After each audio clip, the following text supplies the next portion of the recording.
Hey guys, welcome back to You Don't Know Ball Mock Draft Madness Day 19. Sorry for the extremely late video. It was kind of a busy day. I'm moving into a new place soon, so was doing a little bit of an apartment shopping thing. And who cares? Let's get right into it. It is Mock Draft Madness Day 19. Caleb Williams Pro Day was today. If you don't know ball, want to know ball, be sure to subscribe. Leave a like. Let me know in the comments your favorite and least favorite pick from this mock draft. So I think I'm going to do a little bit different approach than I have been doing the last couple days. Yesterday was a little trade crazy. And what I'm going to do today is I am just going to go with the mock draft, kind of how I expect the draft to go, just based on the information that we have today. So there will be a trade, maybe one or two trades, but nothing out of body like I've did, yesterday. But also leave trade suggestions in the comments. Only just one day I'm going to be doing this, and then tomorrow I will do probably something a little bit more out of the box, just because, like I said, we're doing a mock draft every day, so we got to keep it a little bit different. So now we are starting the draft, but before I do that, I am just going to trade out of the pick here. I am going to trade with the Minnesota Vikings. So Minnesota Vikings are going to be moving up to 4 with the Arizona Cardinals, so we're going to force this trade through, and obviously the compensation is probably more than that. So we're going to start the draft. The Bears are going to go Caleb Williams. From my understanding, they've met with him pretty much since, I think they've met with him Monday, Tuesday, and Wednesday today. I think they had meetings all day. They had dinner with him. They were at the facility doing whiteboard work, recall, play recall, things like that. So as we get closer to April, it just seems like more and more of a lock that Caleb Williams is going to be a Bear. Also, with the fact that Justin Fields has been traded, and ever since Fields has been traded, it's probably the worst kept secret in the league that Williams will be a Bear. So now we have the Washington Commanders on the clock. I think Drake May is definitely going to be a Commander. I think the hype, I think the idea that JJ McCarthy may be the guy that falls out of the top 4, and I know he's the guy that's kind of at the end of it. The more and more I'm hearing is Jaden Daniels might be the guy that falls. But with kind of the information I have now, I don't have too much certainty saying that.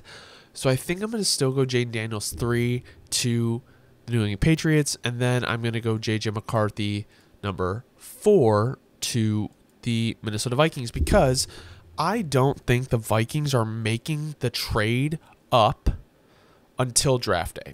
I think they will discuss with teams like New England, Arizona, the Chargers, and have a draft trade in place for if the guy that they want is on the board at that time, they can make the trade up to go get him.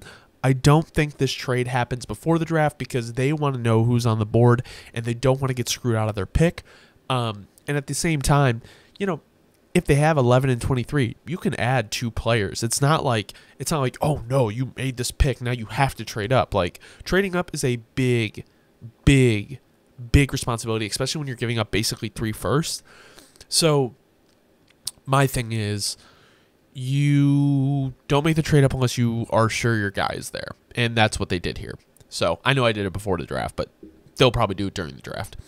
At number 5, we have the Los Angeles Chargers. Now, this is an interesting position, okay, because the Chargers could very easily take Marvin Harrison Jr., and it would be a very easy pick. I don't think they're going to do that, though. I think they're probably going to go tackle. And if they're going to go tackle, they're probably going to trade back. And the thing is, the Giants need a receiver, okay? But do they want to use draft capital to move up? I feel like someone's going to come up here. And I feel like it kind of has to be a team kind of in this realm. Because if they do, I feel like the Chargers are still probably going to want to get one of these top tackles here. I'm assuming probably Fuaga. And the reality is he probably doesn't get past the Jets. So it's going to have to be one of these three teams. And this team needs a receiver, this team needs a receiver, and this team needs a receiver.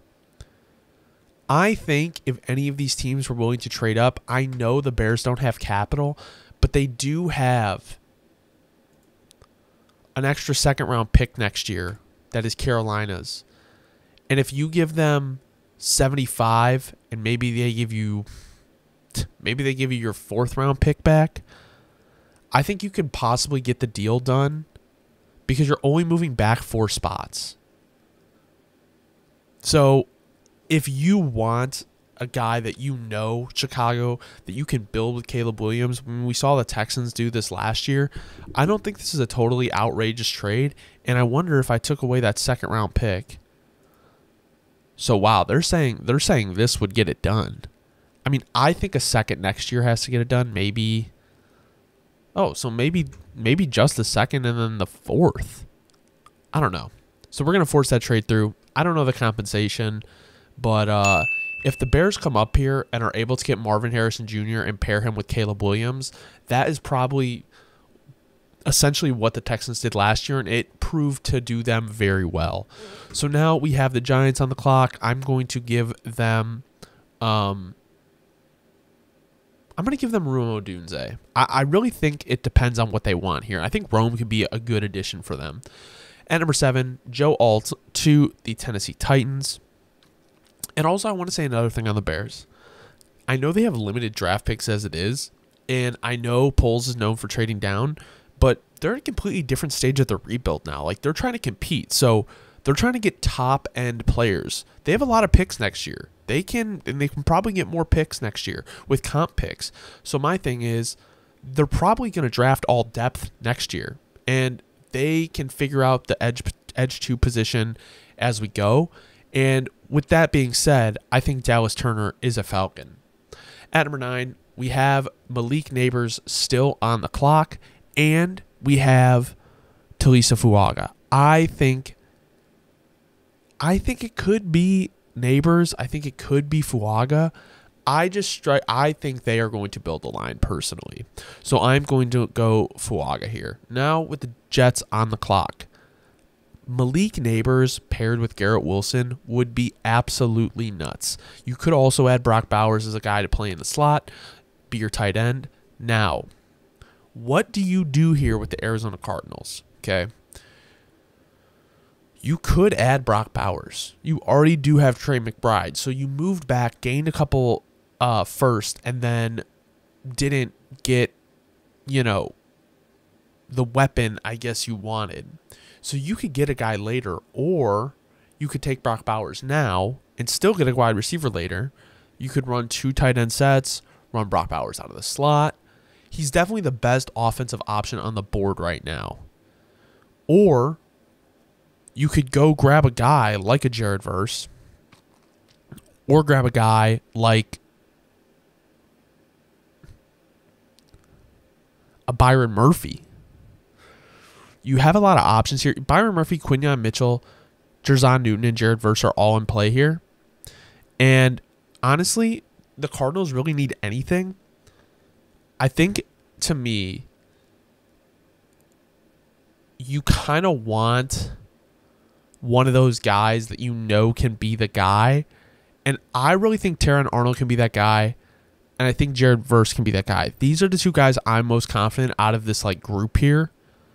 So I'm going to give them Verse because they definitely need help on the edge more than they need help on the interior right now. I'm not saying they solved all their interior issues by the Justin Jones signing, and I can't remember who else they signed. They're not great players, but they definitely need more help on the edge than they do the interior.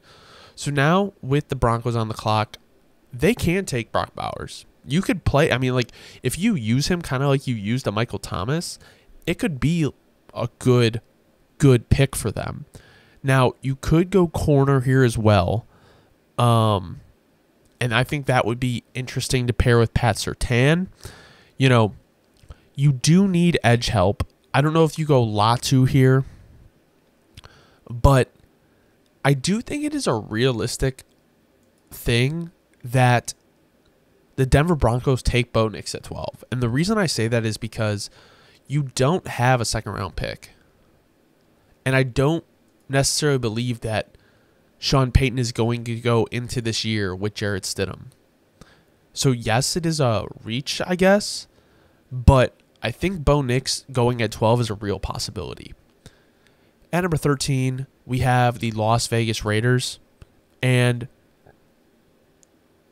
you know, you can go corner here. I don't think you should invest in weapons right now. And you need corner more than anything. So I'm going to give them Quinyon Mitchell. At number 14, we have the New Orleans Saints on the clock. Now, Brock Bowers would kind of be insane, but you also need a lot of trench help. And you could go Olu Fashanu, could go J.C. Latham, you could go Marius Mims. Byron Murphy would be a good pick for them. And I don't know if you could pass that up. Jerzon Newton would also be a good pick. So I'm going to go Byron Murphy to the Saints. I think they do need to build up that D-line a little bit. And you just got, you have Cam Jordan, you have Chase Young. And now you have another young player on the line adding force. At 15, I honestly think this is a very, very good position for Brock Bowers to go. But I think because, from my understanding, the Colts are kind of out on Snead at this point because of the price, I think Terrion Arnold is a good pick for them. I think he provides a lot of what they're looking for just in a corner. And I think he can grow to be a very, very good corner in the league. Now we have the Seattle Seahawks. Fautanu is the easiest pick for them. A guy that can play tackle for you, can play all interior positions. Interior is really what they need on that line, and he can be the guy for them. At number 17, we have the Jacksonville Jaguars on the clock. Now, I think Nate Wiggins could fit here. Nate Wiggins to the Jaguars, to me, is probably the earliest he will go. I just don't know where I see him fitting after pick 24. Like, I don't know. He's the hardest player to pin for me. And the Jags really don't need interior offensive line. I do like adding Jerzon Newton to them, though, to kind of put on the other side of like Trayvon Walker, Josh Allen, put him in the middle. I think that could be a good pick for them, and I really haven't gone IDL for them much. Now with the Bengals on the clock, you can go Brock Bowers here. And I think that's a real possibility. I also think it is a possibility that they could possibly take a receiver here. So, I'm trying to think of a team here that could really use... Okay, so here's what we're going to do. We're going to have the Miami Dolphins come up. Miami. And I'm going to give them, I don't know, 158. I just feel like 55 is too much. So I'm not going to do the trade, actually. I think I'm going to grab... see, here's the thing. Olu Fashanu is a left tackle, and they have Orlando Brown. And the right tackle, Trent Brown, is coming in. He's probably going to be there for a year. So if you want a right tackle, J.C. Latham could be a good pick for you. But I'm thinking, due to this scenario where they're probably not going to play the first year, Marius Mims, a guy who is kind of more of a project and can play either side, would be a great pick to kind of sit behind two really good tackles and learn from. And then you have a guy who can fill in for Trent Brown when he's gone. Or Orlando Brown if he gets injured. At number 19, we have the Los Angeles Rams. Now, this would be a great addition to the Rams. And Brock Bowers falling is kind of getting crazy, but it's the reality. I mean, you don't know how high a tight end is going to go after kind of like the Kyle Pitts, I don't want to say fiasco, but just kind of what's going on with him. So, Latu Latu is an option for them. And they don't really need interior offensive line. I think Cooper DeJean could be a good pick for them, and I think that's where I'm going to go. At number 20, we have the Pittsburgh Steelers on the clock. They do need a tackle, and I think pairing like a J.C. Latham with I think pairing J.C. Latham with Terran Armstead, I'm thinking of the Dolphins. Broderick Jones could be good. Obviously, both SEC guys. Broderick, rookie last year, played really well. And J.C. Latham is one of those guys that I have a high ceiling on. And I think with the way they want to play the game, I would probably take him over Olu, just because they're going to want to run the ball a little bit more. So I'm going to go J.C. Latham to the Steelers. At number 21, we have the Miami Dolphins. Now, Graham Barton would be a great addition because he can play any of the positions on the interior of the line. And I think that would probably be a better pick than Brock Bowers here. And I know having Brock Bowers falling is kind of ridiculous. And whenever I do these types of mock drafts, I'm like, oh, I'll probably do how I think. But in reality, I have no fucking clue, like, what's going to happen. And I think you could add Brock Bowers because the reality is you're going to have to pay Jalen Waddle. And with Tyreek having all these issues going on and the fact that he's getting older and is very expensive, you're going to have to add another weapon. So, I don't know. I think Graham Barton might be the way to go here. At number 22, we have the Philadelphia Eagles. Now, Brock Bowers could also go here, and I'm going to stop talking about Brock Bowers every time now. But, yeah, so Nate Wiggins, I don't really know how I feel about it. Cooper DeJean probably would have been a good fit. I like the idea of taking a tackle like Olu Fashanu, who can play, Lane Johnson's getting older. You don't know how long he's going to be there. And Fashanu is a guy that you can count on. So he's someone that can step in right away or someone that could sit a year. And the Eagles are all about trenches, so I could definitely see them waiting on them. So now we have Jared Verse. He was their first pick, and the Cardinals are back on the clock. Honestly, I think realistically, yes, you have Trey McBride, but imagine you add Brock Bowers to that room. So let's do Brock Bowers to the Cardinals. Imagine you have Brock Bowers and Trey McBride, and then it's also possible you can add another receiver later.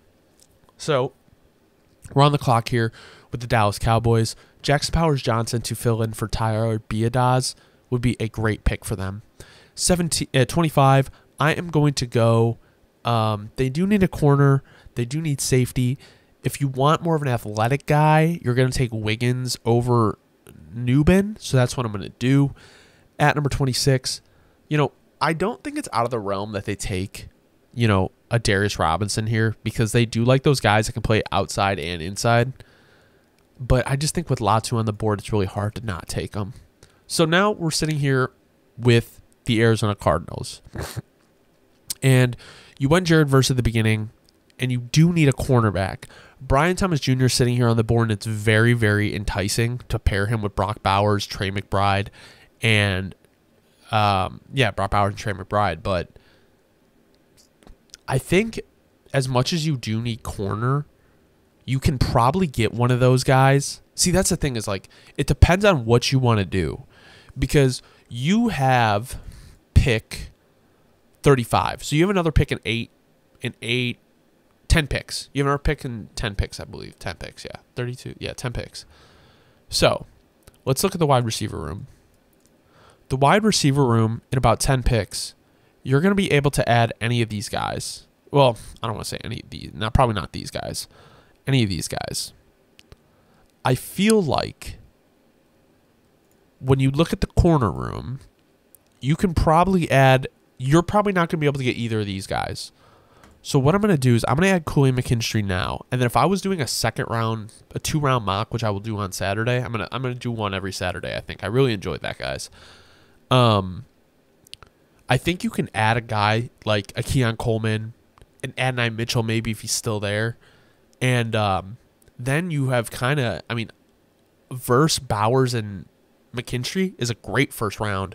And then the ability to add like a Coleman or an Adonai Mitchell or even like a Ricky Pearsall, good additions to the locker room.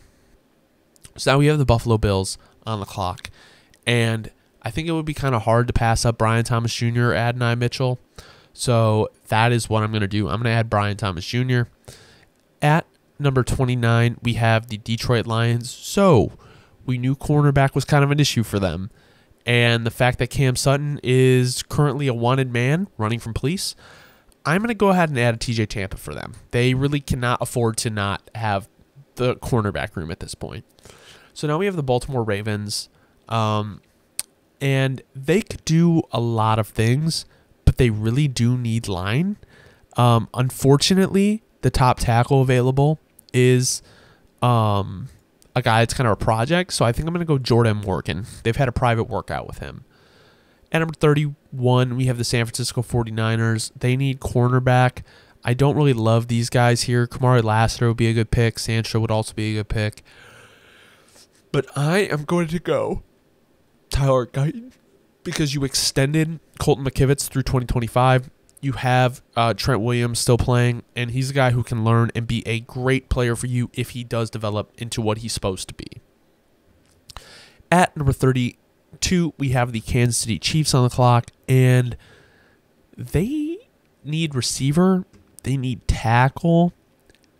So, but the thing is, like, you can get Kingsley Sumatia. I don't think that would be a bad pick.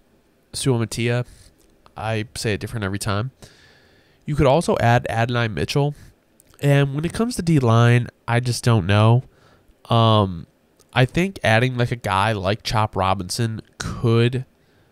You know, that's the thing, though, is like you do need O-line. And it's like you kind of need O-line more than you need D-line. That defense carried them last year.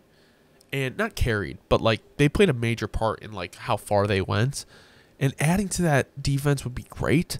But if you don't, we saw what happened with the Chiefs when they didn't have their tackles. So I am going to go Kingsley Suamatia out of BYU. So this has been mock draft madness, day 19 of doing a mock draft every day until the NFL draft. This mock was a little bit different. It was nothing crazy, but definitely had some picks that I've never had. I've never had Bowers going to the Cardinals before. I don't know if I've ever had Neighbors to the Jets. So we got some new picks in there. But yeah, no. Mock Draft Madness, day 19. We're getting closer to draft, almost a month away from the draft. Thank you guys so much for watching. If you don't know ball, want to know ball, be sure to subscribe. Leave a like. Let me know your favorite, least favorite pick in the comments, as well as trade suggestions you want me to try. Have a great rest of your night. Sorry for the late night mock.